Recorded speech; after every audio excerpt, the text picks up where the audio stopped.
Well, after some peaks of over $80 the end of last year, around about October, it really plunged during the latter part of the year to levels, of the $55 mark, and it's subsequently recovered again because of the OPEC cuts that we saw in January. About 1.2 million barrels was cut from OPEC and Russian production, and it's really kind of steadied the oil price to the current levels you're seeing now of about mid-60s for Brent.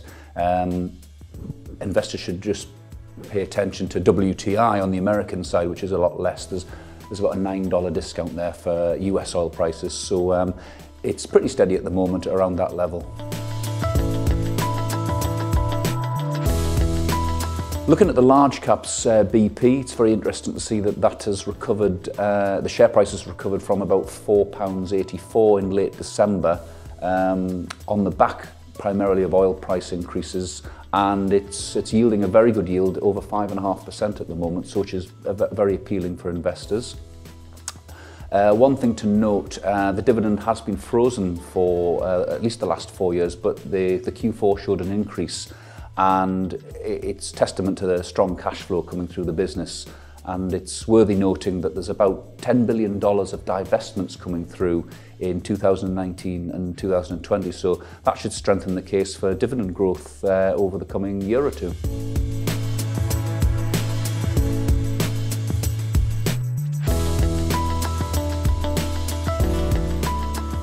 Looking at a couple of slightly larger E&P companies, I'm looking at President Energy with their key operations in Argentina, also Paraguay in the US.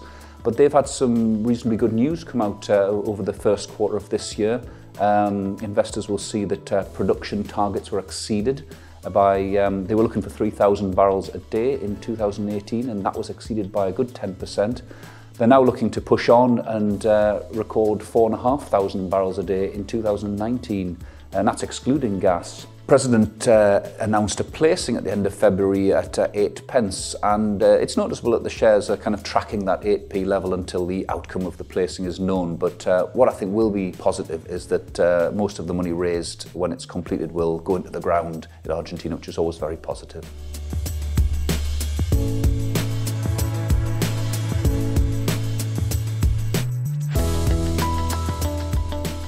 Looking at San Leon Energy next, one of the larger E&Ps, market cap of nearly 200 million. They're active in Africa, in Nigeria and Morocco, and also onshore Europe. But I think one thing to look out for, they've been drilling, there's an active drilling program going on in Nigeria at the moment, and although it's quite an interesting area, there should be a lot of decent news flow coming out of Nigeria as they continue drilling. Another interesting piece of news on San Leon is the recent announcement that they're returning $30 million to shareholders at 46 pence a share. That's gone to EGM, that's going to EGM this week on the 15th, and that'll be closing, I think, on the 20th of March. So that should support the shares in the short term as well.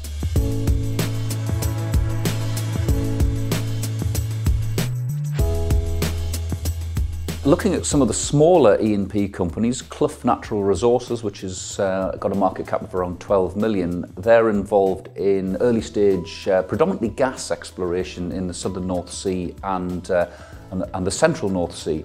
And one very interesting piece of news that came out very recently in February is they announced a farm-in with Shell, who have agreed to pay for a 3D seismic survey over one of their key blocks, which is going to examine a particular gas prospect called Pensacola. Shell have also agreed to potentially, they've got an option to farm into a second asset in CFF's portfolio, and if that option gets exercised, Shell might end up paying 75% of the cost of an exploration well, which will be very interesting for the company.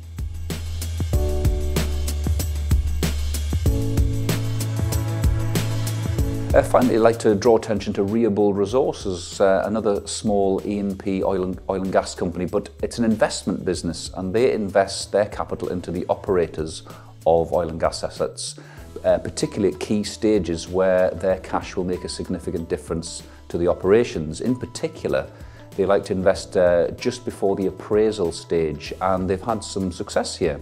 They recently, through their investment in Corallian Energy, a private E&P company, had a well result from the Coulter appraisal well in the offshore region of southern England. That could potentially have yielded a discovery of about 15 million barrels. That has further work to perform, but still potentially interesting. Reabold have just announced a successful well result in California, where they have a range of interesting producing oil and gas assets. And with regards to the balance of 2019, they're going to be partaking in appraisal programs in Romania and also onshore UK. So there's plenty of news flow to look out for over the next 6 to 12 months for Reabold.